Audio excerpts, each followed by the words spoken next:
Good morning. My name is David O'Leary. I am the Rock County District Attorney, and I'm here to talk to you and give a summary of the officer-involved death investigation that was conducted by the Department of Justice, Department of Criminal Investigation, DCI. The involved parties of this incident were the deceased was a Montay S. Penning. Date of birth was 4/27/96. The officers that were involved directly were Officer John McMahon, Detective Nate Adams, and Sergeant Ryan Flanagan.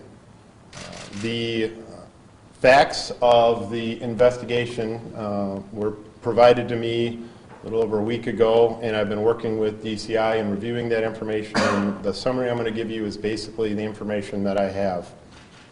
The day of December 10th, 2019, Beloit police officer Lynn was investigating a stolen vehicle complaint. The picture I have up here is of a white Hyundai Accent. At 10:43 that morning, on December 10th, 2019, Officer Lynn responded to Dave's PX, which is down on Portland Avenue in Beloit, Wisconsin, and was again responding to a stolen vehicle complaint. The individual owning this vehicle reported that he had gone into the PX to get minutes onto his phone. While he was in there, he left his car running outside. The security video that Officer Lynn reviewed from the scene showed that a subject walks up to the running car, gets in, and drives off. The suspect of the car theft was wearing dark-colored clothes, or a coat, or a hoodie, had white stripes down the right and left sleeves, was wearing blue jeans, tennis shoes, and had the hood up. As a result of that, Officer Lynn put out a call for other officers in the area to be on the lookout for this stolen vehicle. Rock County Sheriff's Deputy Cohen was in Beloit that morning in an unmarked squad looking for a shooting suspect shooting individual suspect by the name of Virgil Tate. That shooting had occurred 3 days before this incident. They were looking for Mr. Tate on charges. He hears Officer Lynn radio call on an attempt to locate a stolen vehicle. He sees a suspected the suspected vehicle, turns around, follows the vehicle to a red light at Henry Avenue and Riverside Drive. He then, while calling in the vehicle, hears 5 to 8 gunshots in the area of the vehicle from the white Hyundai.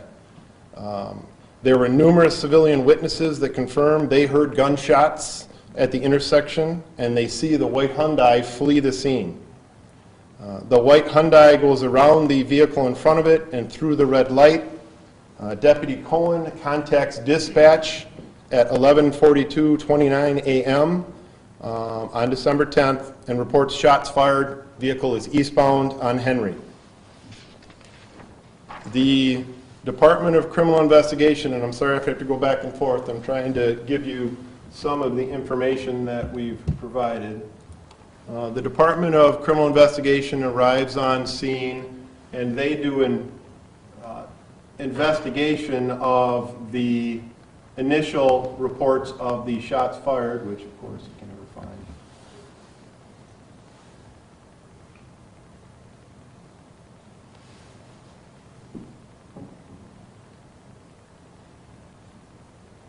Oh, there you go.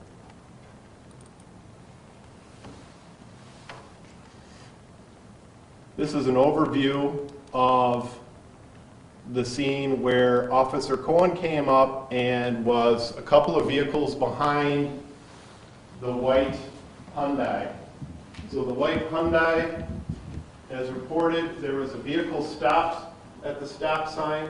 The white Hyundai was parked behind that vehicle.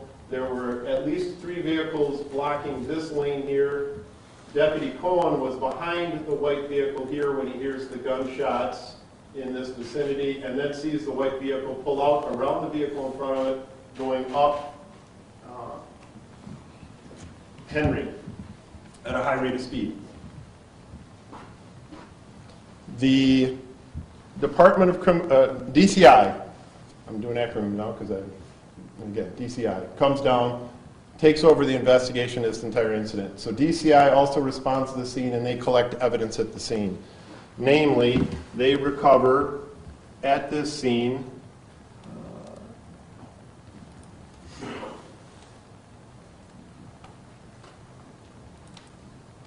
shell casings. So if you're looking at that previous picture, from right to left, this is Henry, and from left straight on is Riverside Drive. You can see the yellow placards there. There were 2 shell casings found at the scene where Deputy Cohen heard gunshots. The shell casings were collected by the agents for DCI and identified first off as number 1. So this is the shell casing that was found nearest the curb that was recovered. And this is the shell casing that was found in the street. So that crack basically is the pavement in the street where this shell casing was recovered. Both of those, again, collected by DCI in their investigation. Now, again, Deputy Cohen reports white vehicle fleeing the scene of this shooting incident.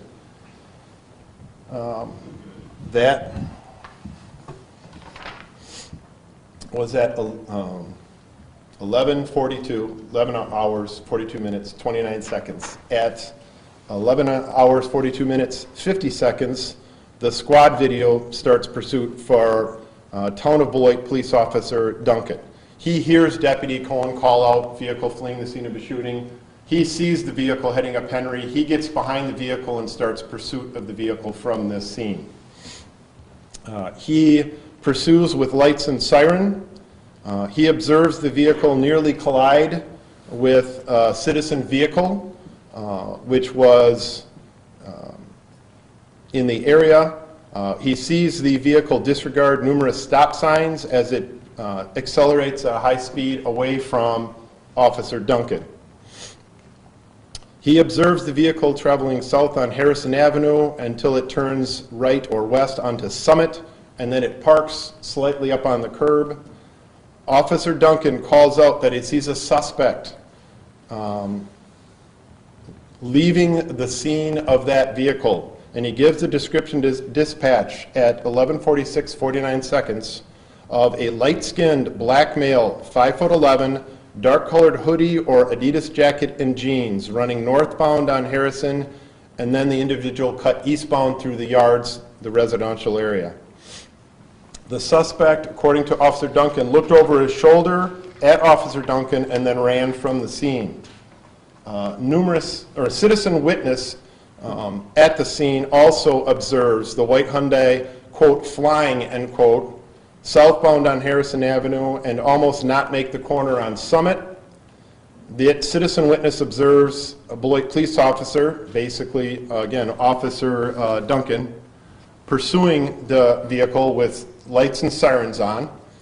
The individual reports they also observed the vehicle, again, almost not make the corner as it came around Summit, but then also observes a black male, young, dressed all in black, run northbound from Summit, where the vehicle was parked, and run between the houses of 1725 and 1721 Harrison Avenue. So the white Hyundai is then secured by law enforcement on a felony stop.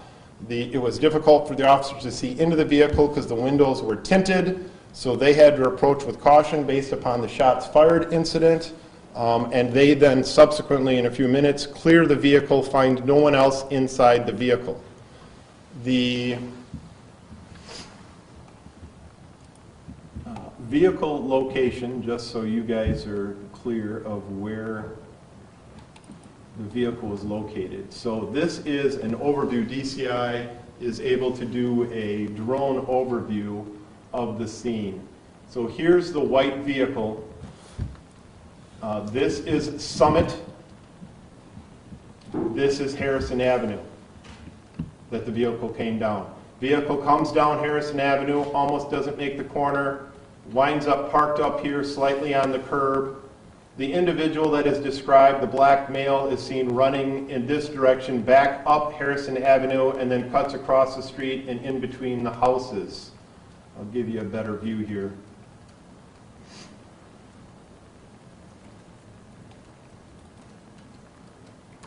This is a little, again, it's as big as I can make it, so this is a little better view. So, get your bearings. This is Harrison Avenue. So, Officer Duncan pursues the vehicle. It goes through several stop signs, so it's at least 3 blocks. He pursues it down Harrison Avenue. Goes through multiple stop signs, does not stop, high rate of speed, almost collides with vehicles. Comes through here. Officer Duncan is in pursuit, slows down for the intersection for traffic to clear. By the time he gets here, the vehicle is in this location, parked up on the curb. He observes the black male, young, light-skinned, running in this direction, comes down Harrison Avenue, and then the individual runs between these houses on this side of the street. Officers, as you can tell, they take positions behind the vehicle. The vehicle has the tinted windows, and they've got to clear the vehicle to see if there's anybody else in that vehicle before they can pursue that individual. What the officers do is report out that, again, suspect in the area. They give the description. Officers at this point are working now multiple crime scenes of the shooting incident, or the incident where gunshots were fired and the shell casings were being secured. This incident where the vehicle is located and is being treated as a high felony stop. And now we're also looking for an individual fleeing from this incident, and they're securing the area. The white Hyundai, which I previously showed you, is secured, it's cleared, it's towed back to the Beloit Police Department, and it is searched. Inside the white vehicle,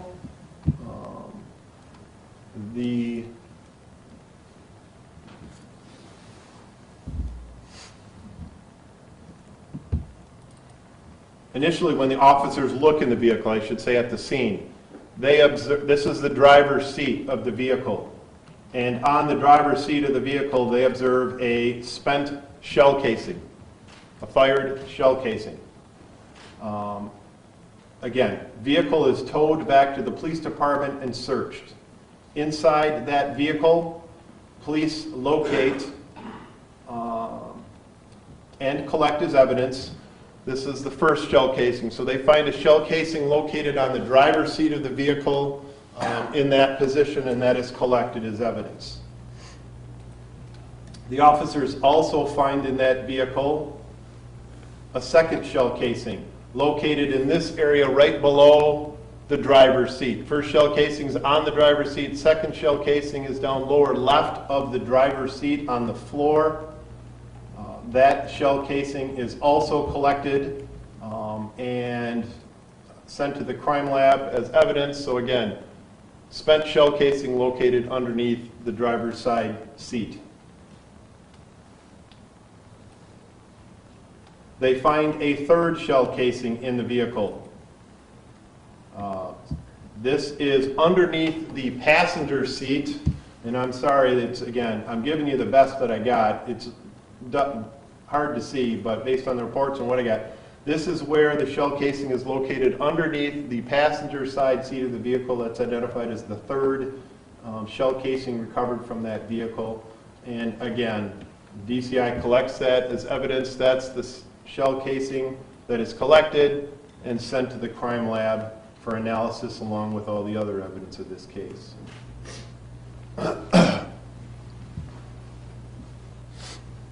Now, as I said, while this is going on, they're securing the white Hyundai. Officers are creating a perimeter of the scene, looking for the identified individual fleeing the scene. Detective Adams and Officer McMahon respond to the area at 11:57:02. So again, 11:46:49 is when Officer Duncan gives out the description of the individual fleeing the scene. So just slightly over a minute later, Detective Adams and McMahon are in the area in a unmarked squad.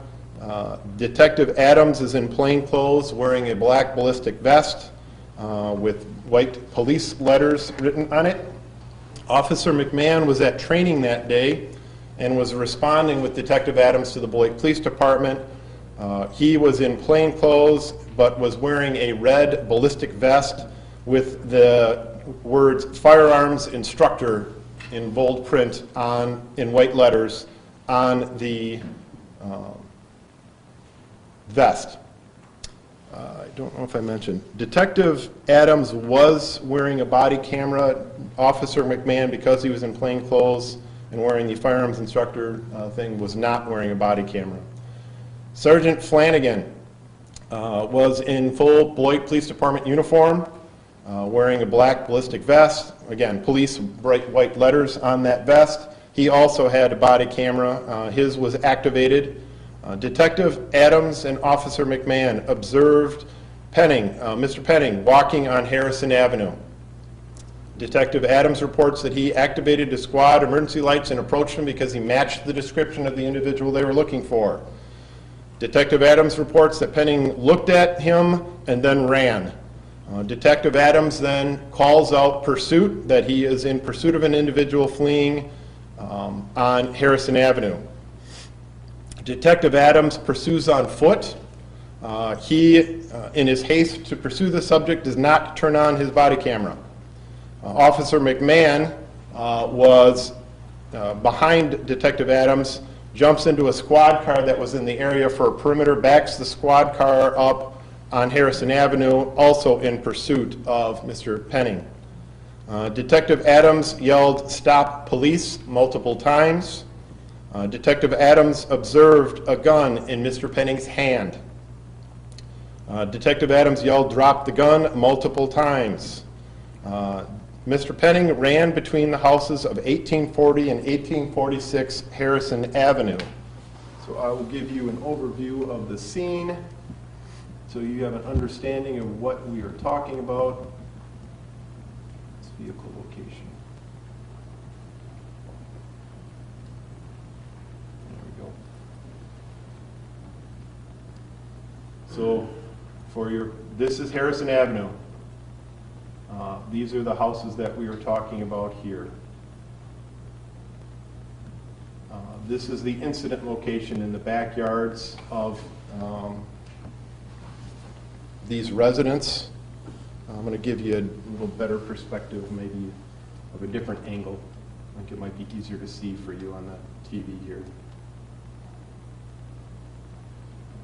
North to south, there we go. All right. So again, this is our incident location. And again, it's kind of as big as I can make it while keeping it so everybody can see what they're going on.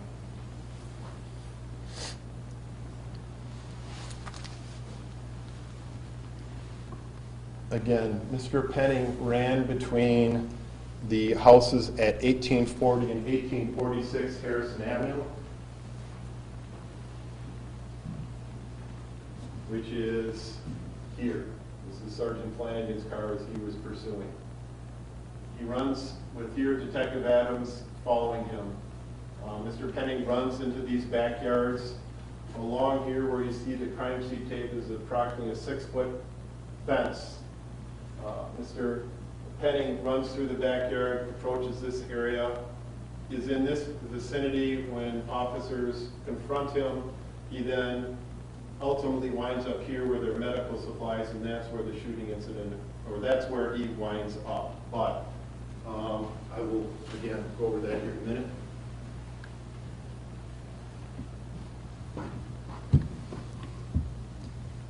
So as he goes around the corner, I guess I've got another diagram that also might help. Minimize this one. The State Patrol also assisted and helped us do a scaled diagram of the scene.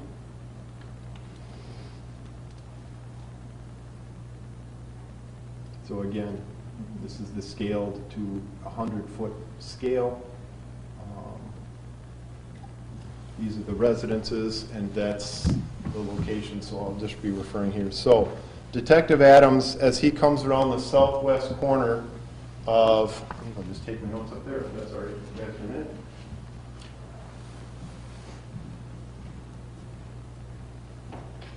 Detective Adams comes around the southwest corner of 1846 Harrison. In this location here, Mr. Penning is running around the corner, slips and falls. Detective Adams reports that as he's getting up, he picks up the gun. He had dropped his gun. Mr. Penning dropped the gun, picked up the gun, turned and pointed the gun at Detective Adams. Detective Adams reports that he fired 2 to 3 times at Mr. Penning at this location. Mr. Penning then continues to run to the backyard behind 1852 and 1858 Harrison in this area. Detective Adams pursues, takes up a position on the corner of a garage at 1846 Harrison. Officer McMahon pursues behind Detective Adams, takes up a position on this corner of the garage at 1846. Sergeant Flanagan also comes right after Detective Adams, and this is a vehicle in the parking lot or the driveway of that residence. Sergeant Flanagan takes up a position behind that vehicle for cover with the individual out here, Mr. Penning.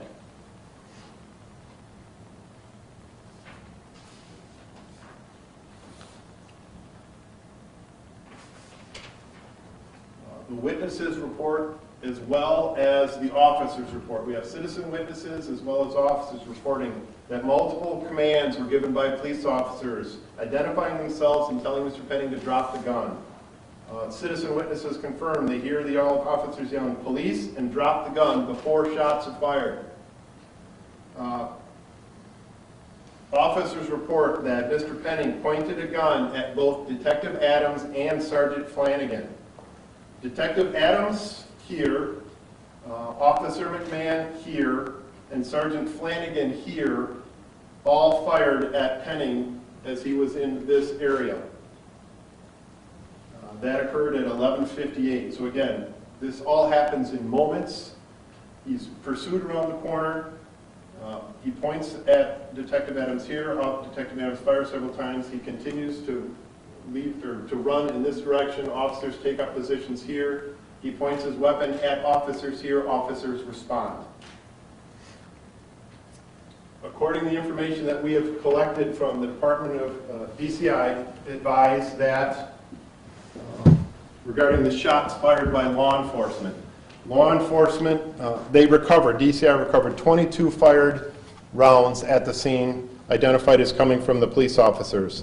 They also recovered 1 live round that came out of Sergeant Flanagan's gun. He had a malfunction. He cleared the malfunction and ejected a live round at the scene. That was also recovered. So again, 23 total rounds recovered, 22 fired rounds by officers.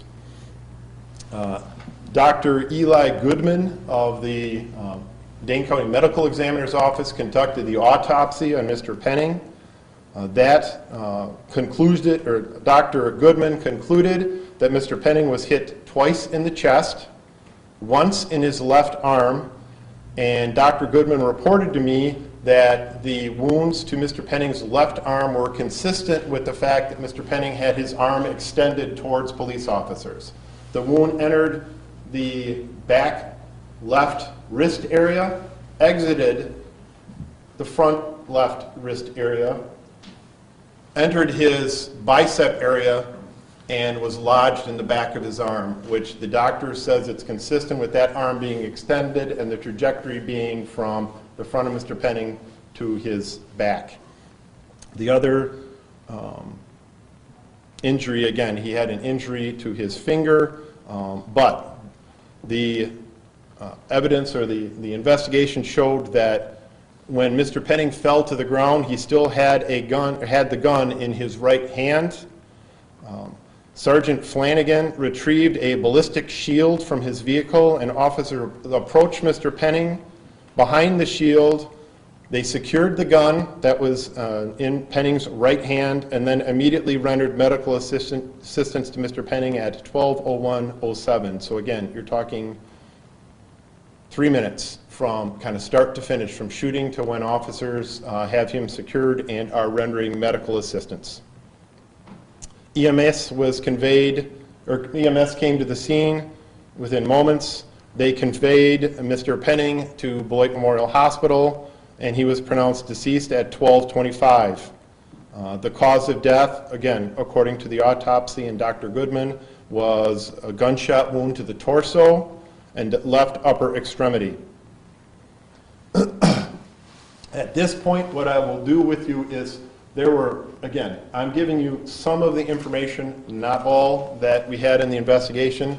What I'm going to do for you is play for you the body camera Sergeant Flanagan had and was on and activated at the scene.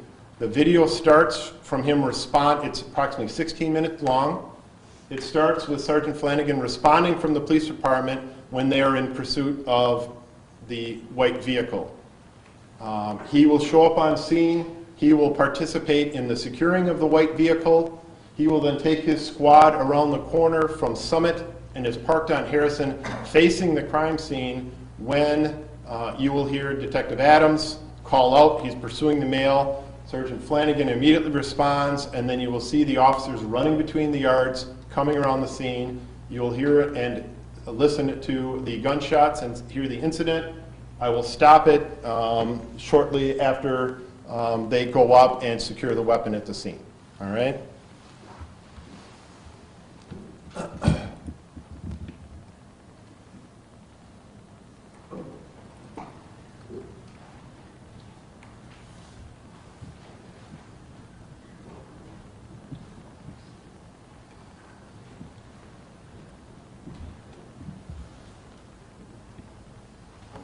And the sound comes on when they turn on their cameras. I believe it comes on approximately 30 seconds into the video. But this is Sergeant Flanagan responding from the Beloit Police Department on this incident.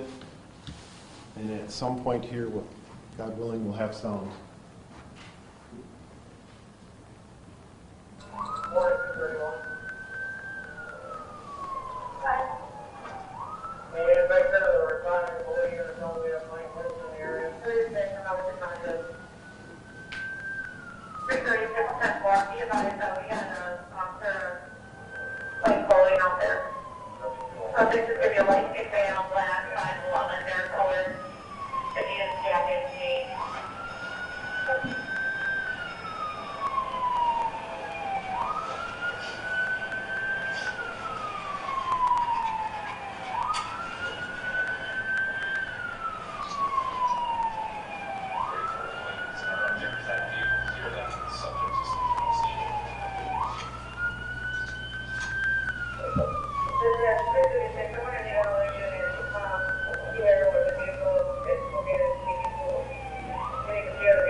424 alive.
Looks like driver's seat is reclined partially, and I can't see anybody in it.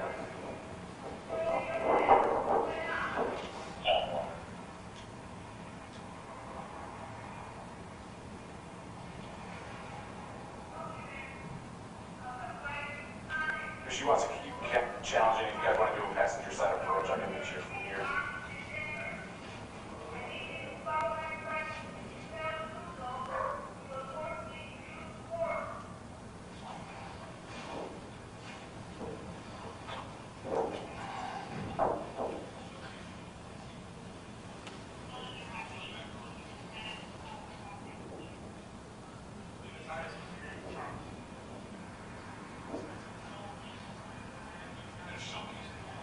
Okay. Where do we lose him at?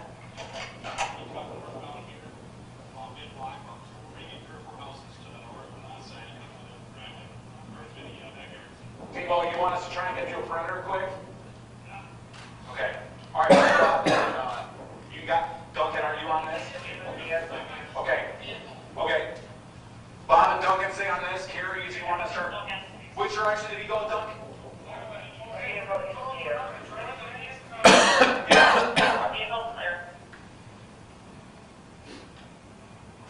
Dispatch. Officers Doherty and Weber are going to deploy for a perimeter. K9 is on scene, and I'll get you some containment locations here.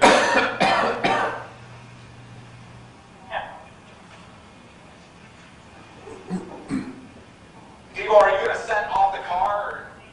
Or? Okay.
there's a lot of residents, just be advised, green has taken green, pulled into a house at, the suspect, what cut through the yards, that's in the area, just be aware of that. You might be in the area to try to pick up the subject. Unable to get a pickup. 424 traffic started, we're going north, Summit, through the other to the west side, on here.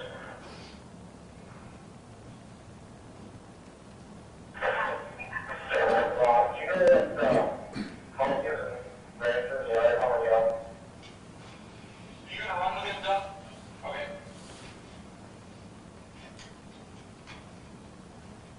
Stay away.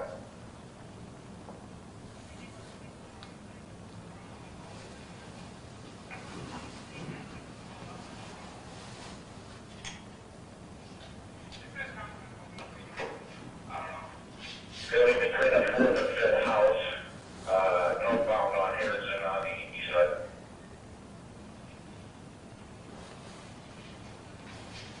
Hey, was there a gun in there?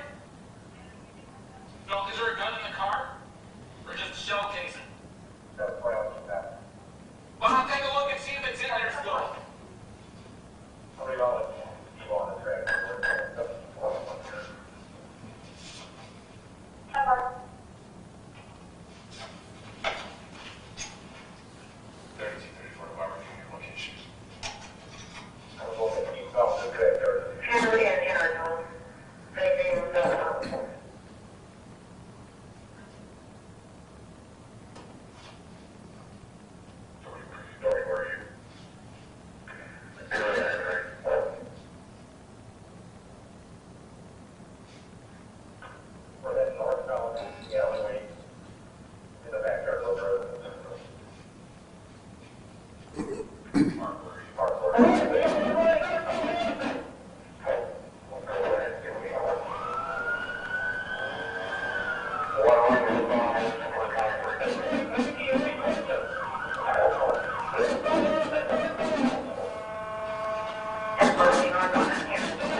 All right.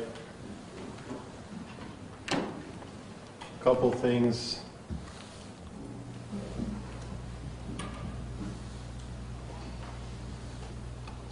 Just put it up now while I got it here.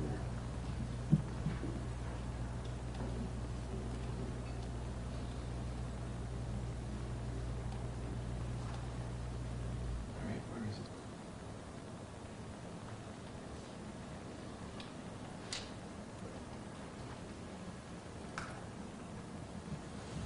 Oh, there it is.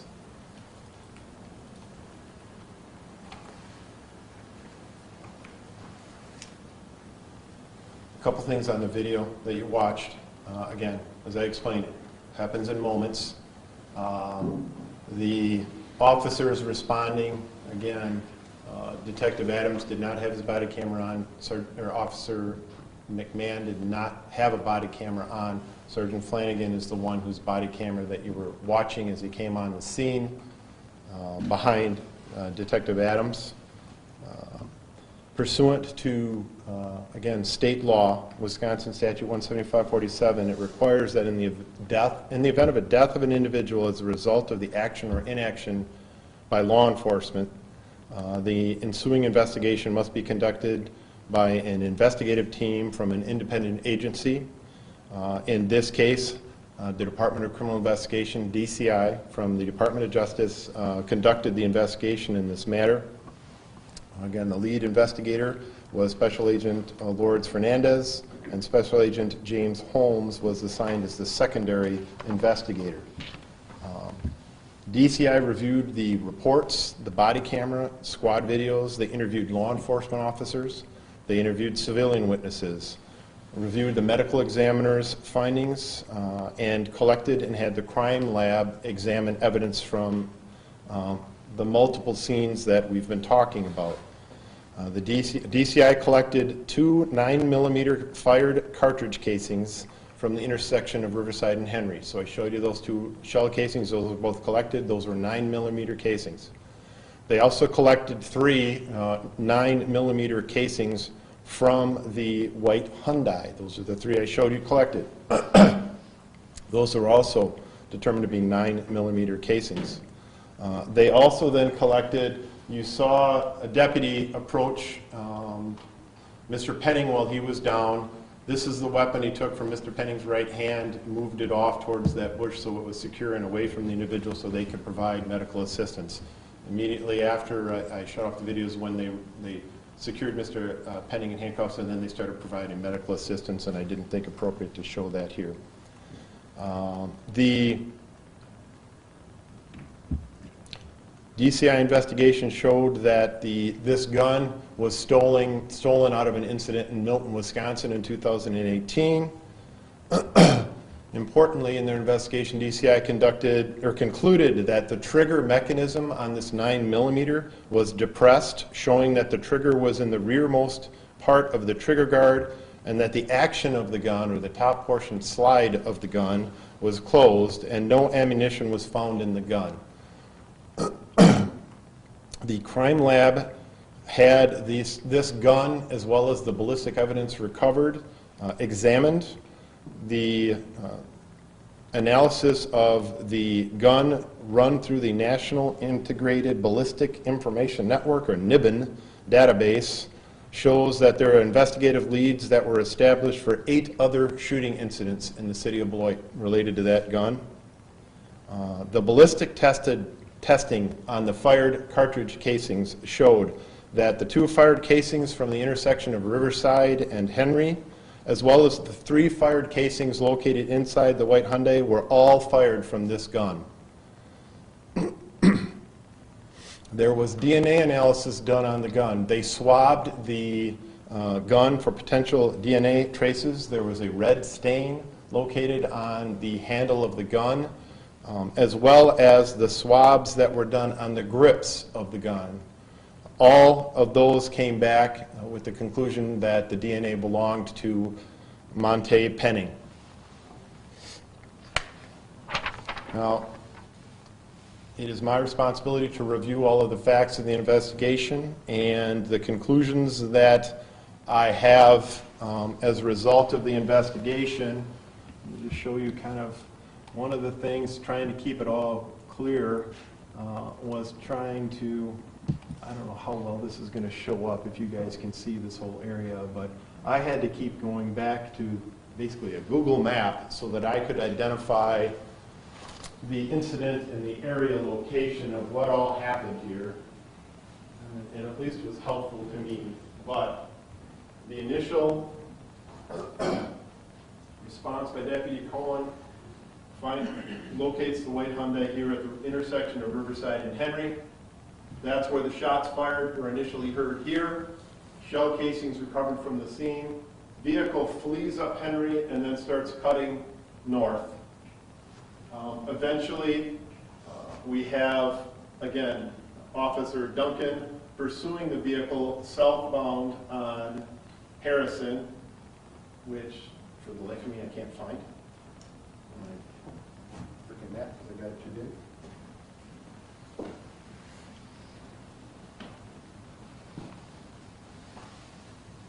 All right. Fun with technology. Here we go. Summit. It's hard to see. Sorry about that.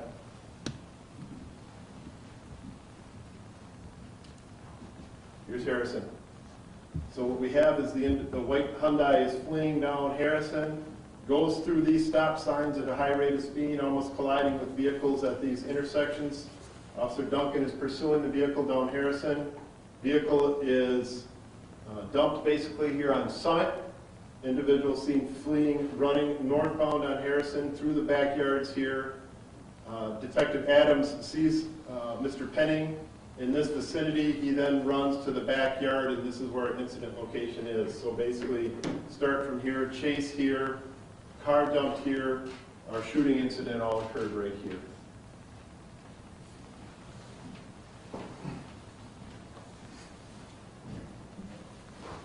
The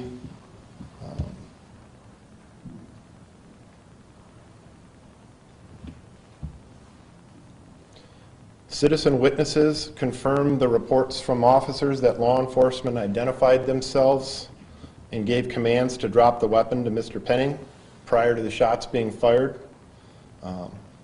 Penning's actions of pointing a firearm at law enforcement, specifically officers Sergeant Flanagan and Detective Adams, resulted in officers using deadly force to eliminate the threat.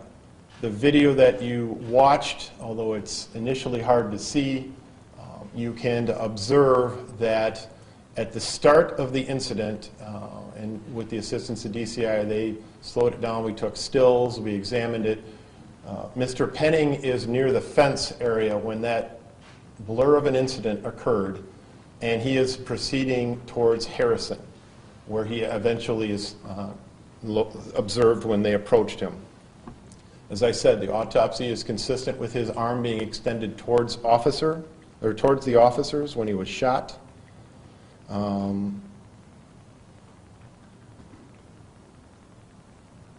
The actions conducted by law enforcement in this matter resulted, unfortunately, in Mr. Penning's death. However, the actions of the officers involved was lawful and was reasonable based on the facts of this case. Therefore, as far as the investigation of this matter, I considered it closed. When the Division of Criminal Investigation, or DCI, serves as the independent agency to investigate these matters, it provides a complete report to the prosecutor for review, which they have done.